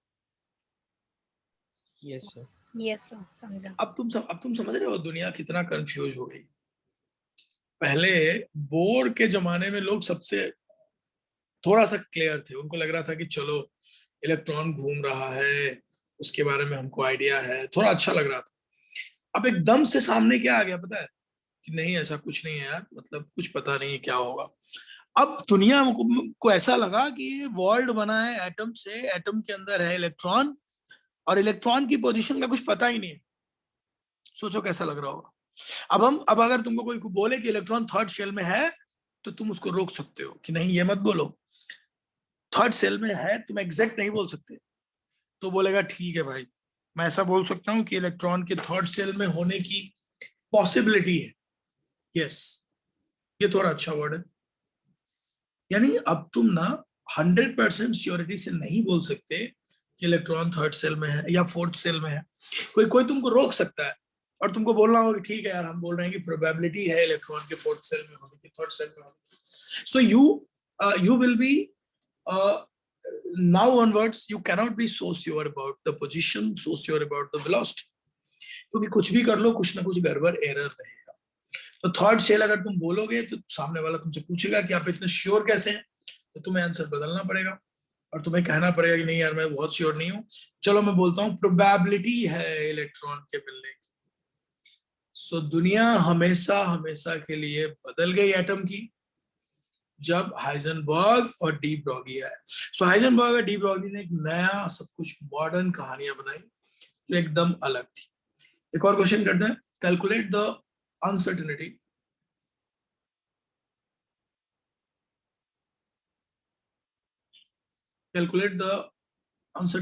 in position.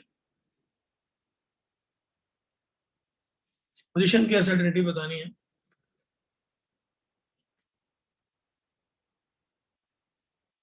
Of electron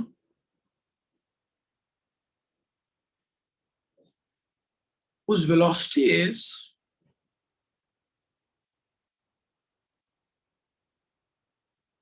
whose velocity is 3 into 10 raised to the power 4 centimeter per second.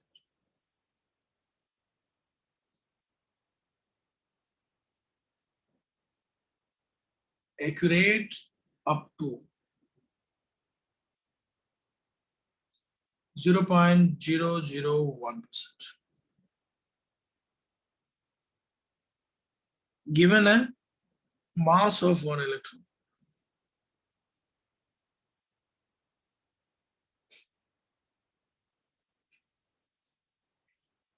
(9.1 into 10 raised to the power minus 28 gram.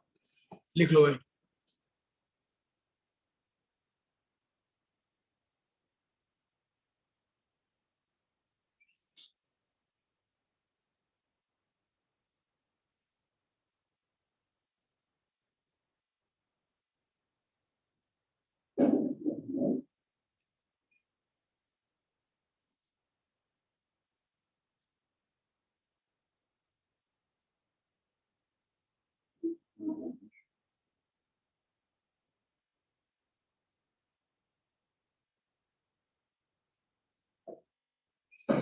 सबसे पहले हमें क्या करना चाहिए? सबसे पहले हमको डेल्टा वी निकालना चाहिए. क्वेश्चन पढ़ो. क्वेश्चन में वी दिया हुआ है और कह रहा है उसमें एक्यूरेसी लेवल 0.01% के आसपास. सो बस ये हमारा हो गया. 3 into 10 raised to the power 4 का हम निकाल लेंगे. 0.001% डिवाइड करेंगे इसको, ये सॉल्व करेंगे और ये जो हमें मिल गया 0.3 सेंटीमीटर सेकेंड, ये हमको मिल गया. क्या मिल गया? डेल्टा वी मिल गया. ये हमने डेल्टा वी निकाल लिया. अब फॉर्मूला लगा लो. क्या फॉर्मूला है भाई?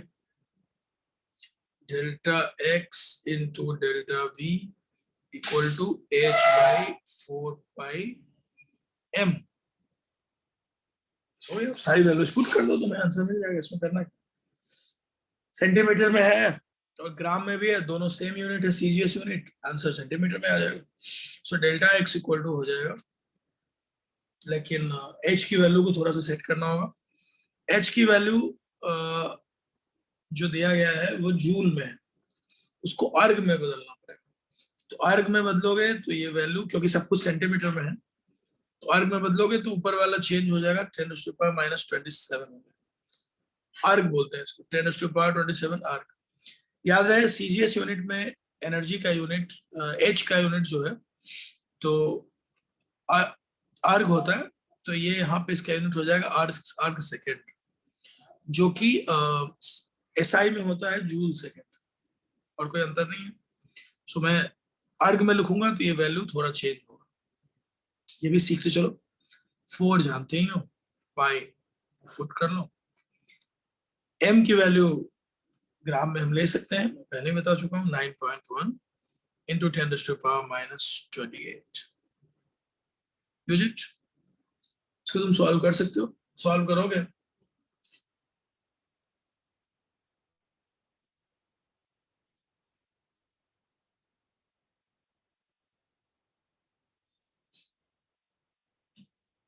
और डेल्टा वी भी अंदर डालना पड़ेगा। तो डेल्टा वी कितना निकाला था हमने 0.3, तो यहाँ पुट कर दो, पूरा सॉल्व कर लो, you will get the answer.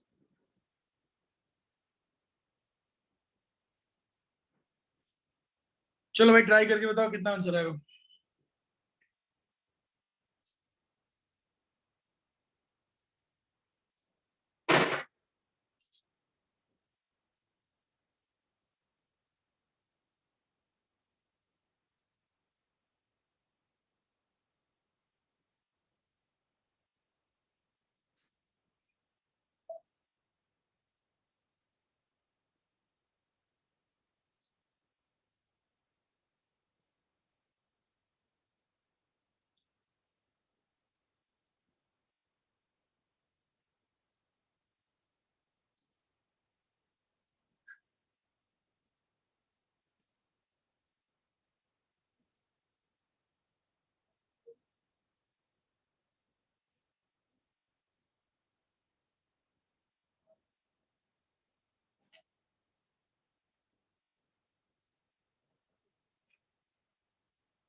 बोलो, किसी को प्रॉब्लम हो रही है, कुछ भी तो बोलो भाई, कुछ भी लग रहा है तो हमसे बात कर सकते हो, हम बात यहाँ पे आगे कर लेंगे।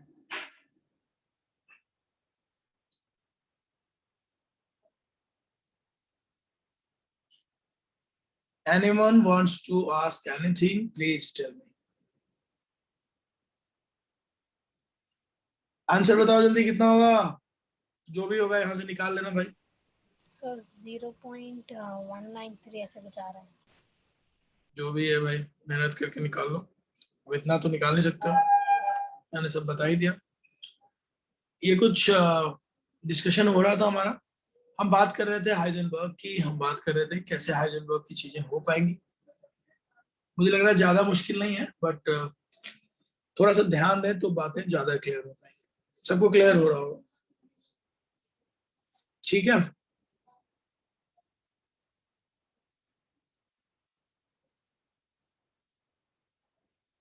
एक और क्वेश्चन करते हैं हम लोग जल्दी से। ये है पेज नंबर 150। देखो सब लोग, ये तुम्हारा मॉड्यूल है, मॉड्यूल से करवा रहे हैं। मॉड्यूल है पेज नंबर 120, क्वेश्चन नंबर है 54। मॉड्यूल सबके पास है?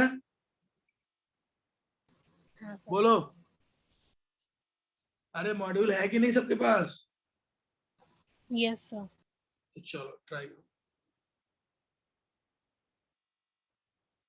मॉड्यूल सबके पास है तो question number 54 page number 120 try करो।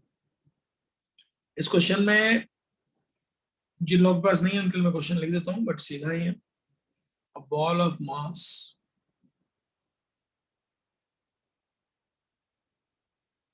200 ग्राम is moving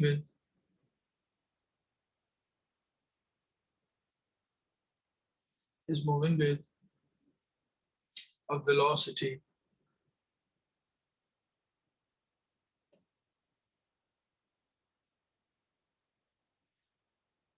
of 10 meter per second.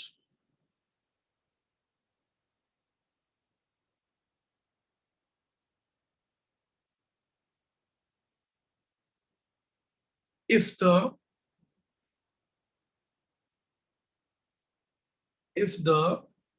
error in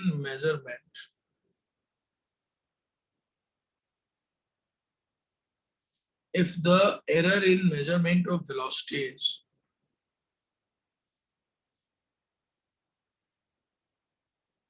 of velocity is 0.1%. Find the uncertainty in position.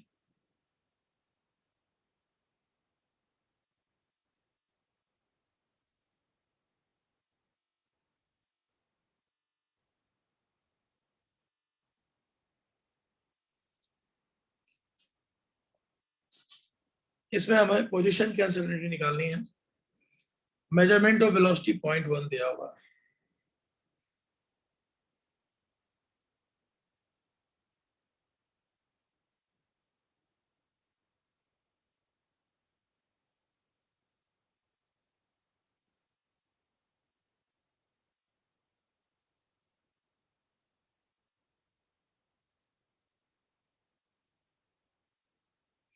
कर पाओगे?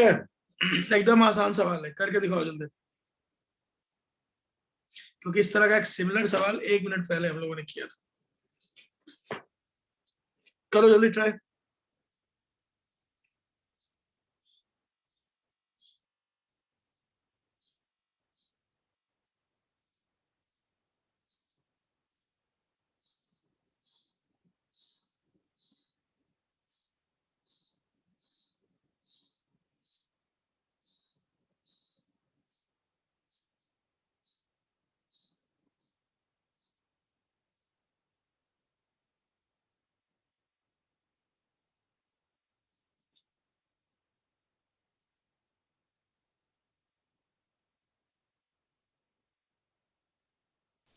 यस आंसर आ गया।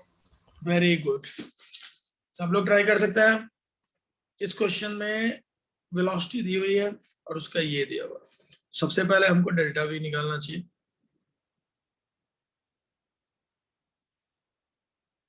तो कैसे आएगा डेल्टा वी? 10 मीटर पर सेकेंड है, 10 इंटू 0.1 बाई 100, करेक्ट। 100। हाँ, तो ये आ जाएगा 0.01। ये तुम्हारा हो गया डेल्टा वी। इसको लगाओ फॉर्मूला में।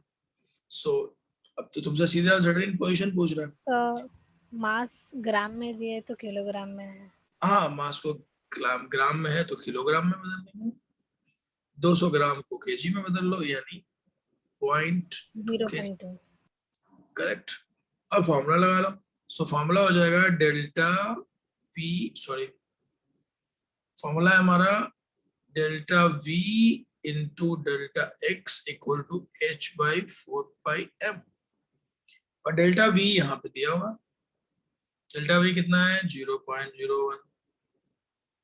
डेल्टा एक्स हमको निकालना है, एच पता है।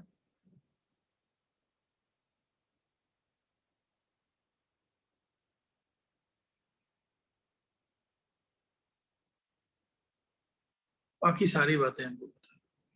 मास हमने अभी भी देखा तो 0.2 करना है। यहां से डेल्टा एक्स निकाल लो यार, कोई क्या करेगा उसमें। आराम से निकाल सकते हो, आंसर भी सीधा आएगा। अब ये आगे की कहानी जो है, ये मैथ्स है, मैथ्स तो सीखनी पड़ेगी। इसमें कोई क्या कर लेगा भाई, सबका आना चाहिए, सीधा है, इसमें कुछ करना नहीं।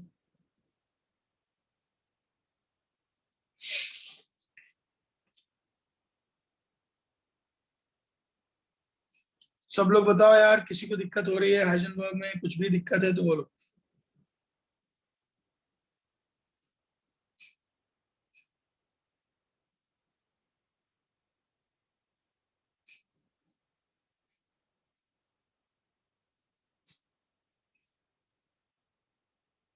है किसी को दिक्कत?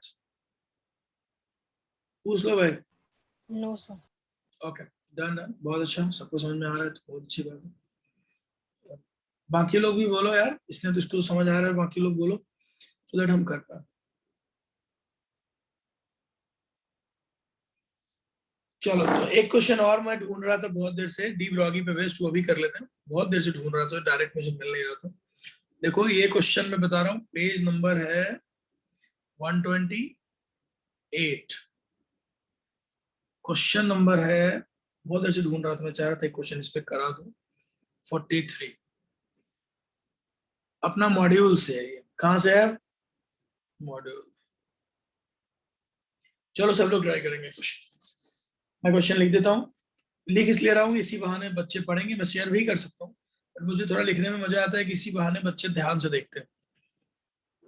लिखते लिखते उनका ध्यान ज्यादा क्वेश्चन पे जाता है, और शेयर करने में ये रहता है कि बहुत ज्यादा कैजुअल हो जाते हैं बच्चे। एंड मैं सच बता रहा हूँ, लिखने से बहुत सारा सीरियसनेस आता है। हमको लिखने की प्रैक्टिस करनी चाहिए, है ना। ऐसे सब कुछ शेयर करने के चक्कर में क्या होता है, बच्चे कुछ लिखते ही नहीं। फिर एग्जाम में भी वही हाल होता है उनका, लिखना तो आफ्टर ऑल पड़ेगा ही एक दिन। तो मैं लिख रहा हूँ, बाकी जिनके पास मॉड्यूल है वो चाहो तो मत लिखो, जस्ट लिख दे रहा हूँ, इसी बहाने क्वेश्चन पढ़ दूंगा एक बार। An electron beam can undergo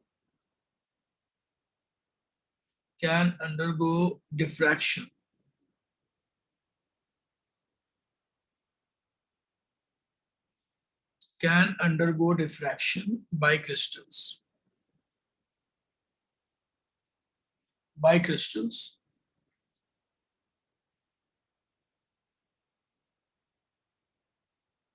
through what potential should a beam, जो कैसा अजीब सा लैंग्वेज है, तुम डर जाओगे लेकिन आसानी से हो। should a beam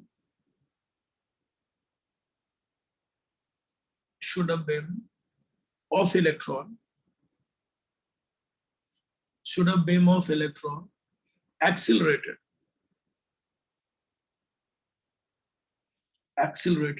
so that its wavelength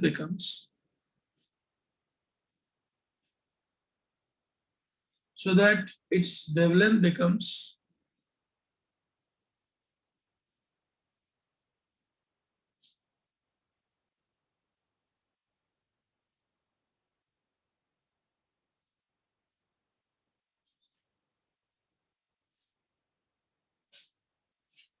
अरे क्या कर रहा हूँ मैं,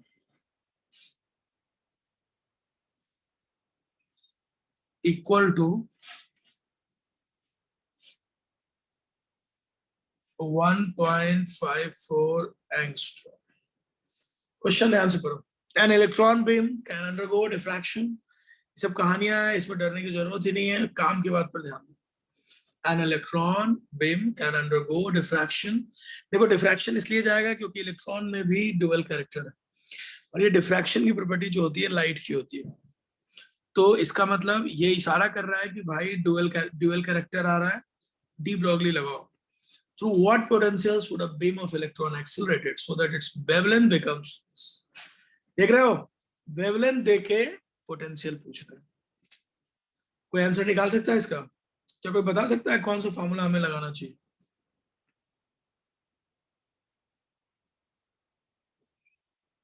पोटेंशियल देख के, यस बोलो कौन सा फॉर्मूला? यस, हमें लगाना चाहिए ये वाला फॉर्मूला जो मैंने पिछली बार भी सिखाया था, दिस।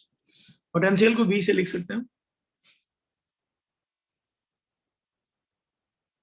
यही तुमको लगाना है बस, इलेक्ट्रॉन वोल्ट में।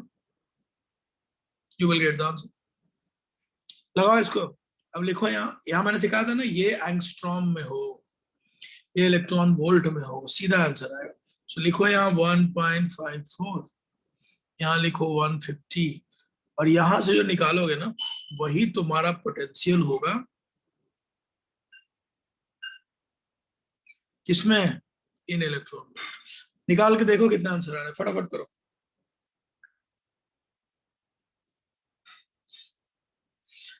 सो क्वेश्चन बड़े बड़े लिखे जाएंगे बट आंसर बड़ा नहीं होगा। डराने की कोशिश की जाएगी कि ये क्या था यार, बट तुम ध्यान से देखोगे तो पता चलेगा अरे ये तो कुछ दम नहीं है, ऐसा कुछ जो हम ना कर पाए।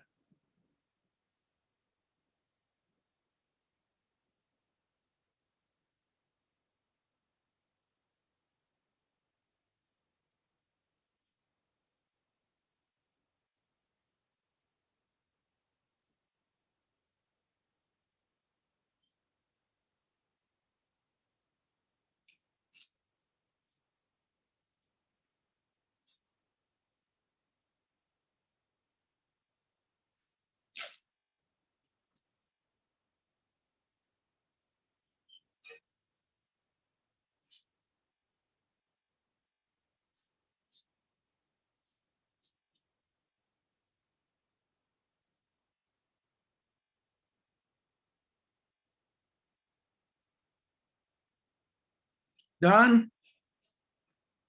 कितना आंसर होगा बताओ?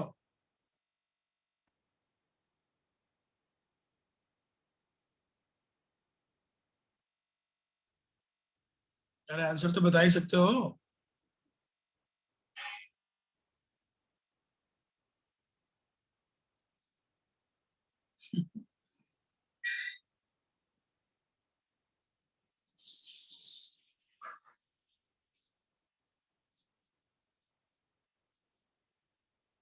ये इलेक्ट्रॉन वोल्ट में आएगा। तुम लोग बाद में इसको एग्जैक्ट वोल्टेज में बदल सकते हो इलेक्ट्रॉन के चार्ज से डिवाइड करके। ये कितना आया बताओ कोई यार, कोई तो सॉल्व कर रहा होगा। अरे बोलो जल्दी। So root E is equal to 7.94 आ रहा है. So इसको E इसको हाँ so E 7.94। हाँ मतलब अप्रोक्सीमेट नहीं 7.94. पूरा सॉल्व करो ना, रूट ई क्यों निकालो, रुको थोड़ा कैलकुलेटर लगाओ ना अच्छे से। ऐसे कैसे? देखो कैलकुलेटर लगाओ, कोई बात नहीं है। इसको एक स्क्वायर कर लो ना दोनों तरफ। देखो मैं करता हूँ, सब लोग देखो मेरे साथ। हम लोग को कैलकुलेशन भी सिखाना पड़ेगा। स्क्वायर करो, स्क्वायर करो इसे। 1.54 इंटू 1.54 इक्वल टू 150/E। ठीक है, ई इक्वल टू कितना हो जाएगा बोलो? 1.54 इंटू 1.54, अच्छा सॉरी उल्टा उल्टा उल्टा, इक्वल टू हो जाएगा 150/this। बताओ ये कितना होगा, जल्दी बताओ।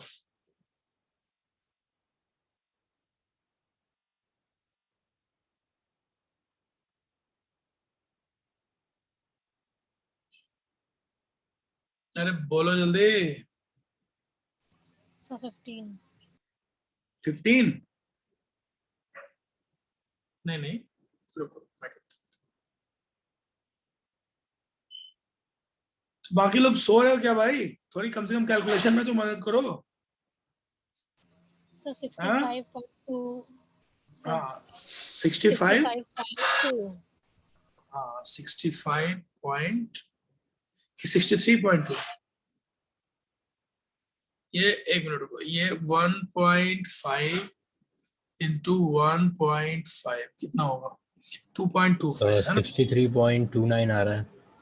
हाँ ये थोड़ा सही लग रहा है। नहीं मैं कर देता हूँ पूरा। सो 150 हो गया 2.25।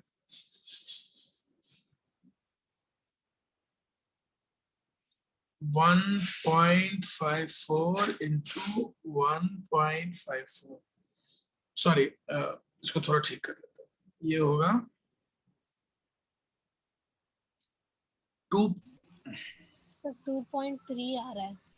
हाँ करते हैं 2.37। अब कितना होगा ये सही कह रहा था। 150 डिवाइडेड बाय 2.37 करेंगे, वी विल हैव 63.29। बिल्कुल सही बात है। ये इलेक्ट्रॉन वोल्ट हुआ, ठीक है। अब इसको वोल्ट में बदलना पड़ेगा। कैसे बदलेंगे? इलेक्ट्रॉन के चार्ज से डिवाइड करके। तो इसको डिवाइड कर दो 63.29। ये इलेक्ट्रॉन वोल्ट है टोटल, इसको इलेक्ट्रॉन के चार्ज से डिवाइड कर दो। कितना होता है इलेक्ट्रॉन का चार्ज? इसको डिवाइड करो, you will get the answer. ठीक है, वैसे वोल्ट में अगर आंसर है तो इलेक्ट्रॉन वोल्ट में है तो यही आंसर हो जाएगा। अच्छा यही आंसर है, ठीक है छोड़ो, इलेक्ट्रॉन वोल्ट में सही है। फिर दिस इज द आंसर। सबको क्लियर? यही हमारा आंसर होगा। Anyone has any problem? Answer उन्होंने यही दिया, तो फिर ठीक। सबको क्लियर हुआ? अरे बोलो भाइयों। Yes sir. हाँ यही Yes, आंसर। sir. सो मैं सिर्फ ये कहने की कोशिश कर रहा हूँ कि क्वेश्चन देखने में बड़ा लगता है, but if you use the correct formula तो देखो कितना खतरनाक लग रहा है देखने में। इलेक्ट्रॉन बीम अंडरगोज डिफ्रैक्शन, लग रहा पता नहीं क्या है यार, लेकिन देखो आंसर कितनी आसानी से आ गया। सो अगर हमें काइनेटिक एनर्जी जूल में देगा, हम पूरा फॉर्मूला बनाएंगे। पोटेंशियल डिफरेंस की बात करेगा तो हम ये फॉर्मूला सीधा लगाएंगे, हमको आंसर आ जाए। इंपॉर्टेंट ये है कि सही फॉर्मूला सही जगह लगाया जाए। सो डी ब्रॉगी और हाइजेनबर्ग को मिला के अलग अलग जगह पे बहुत सारे क्वेश्चंस दिए गए हैं जो तुम्हारा होमवर्क रहेगा। मैं एक एक करके तुमको होमवर्क बताता हूँ। देखो जो होमवर्क है तुम्हारा वो है सब्जेक्टिव में फाउंडेशन बिल्डर ही चल रहा है, आसान ही लेता हूँ पहले। फाउंडेशन बिल्डर में जो मॉड्यूल से दे रहा हूँ, कहां से दे रहा हूँ भाई? मॉड्यूल से। फाउंडेशन बिल्डर में 37 to 43, इसमें 43 मैंने करा दिया। ये पहला है, ये सब्जेक्टिव। पेज नंबर है 120, सॉरी 128। ये करना और ऑब्जेक्टिव भी कर लेना थोड़ा सा, बहुत ज्यादा नहीं करना, बट जितने हैं उतने तो कर ही लो। ऑब्जेक्टिव में भी देखो उसमें होगा। फाउंडेशन बिल्डर ही अभी करवाना चाहता हूँ मैं, ऑब्जेक्टिव में भी ज्यादा कुछ बड़ी बड़ी बातें नहीं करना चाहता। लेकिन जो बेसिक है वो प्रैक्टिस करनी पड़ेगी हम सबको। तो ऑब्जेक्टिव में भी देख लेना, इस पे जो बेस सवाल है तुम्हें एग्जैक्ट पेज नंबर बता देता हूँ ताकि सबको आसान रहे। पेज नंबर है 120। ये ऑब्जेक्टिव दे रहा हूं सबको घर पे सॉल्व करने के लिए।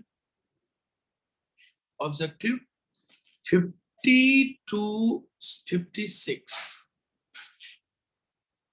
ये तुम्हारा होमवर्क है भाई, घर से करके लाना। सबको क्लियर? Yes, sir. अगली क्लास में पहले हमें डाउट तुम्हारा शुरू करेंगे डिस्कस करना, फिर इसके आगे की बातचीत करेंगे। बट आई होप कि सारे बच्चे ट्राई करके आएंगे, सबको समझ में आएगा। देखो दो बड़े बड़े इंपॉर्टेंट पॉइंट हम खत्म कर चुके हैं, बोर से हम आगे जा चुके हैं। बोर हमें पार्टिकल कैरेक्टर सिखाता है। अब हमारे पास आगे का विजन है। विजन क्या है और परेशानी भी है। पहले हम बहुत श्योर थे कि इलेक्ट्रॉन घूम रहा होगा, अब हम श्योर नहीं है। अब हम यही श्योर नहीं है कि इलेक्ट्रॉन कहाँ घूम रहा है, हम यही श्योर नहीं कि इलेक्ट्रॉन की वेलोसिटी एग्जैक्टली कितनी होगी।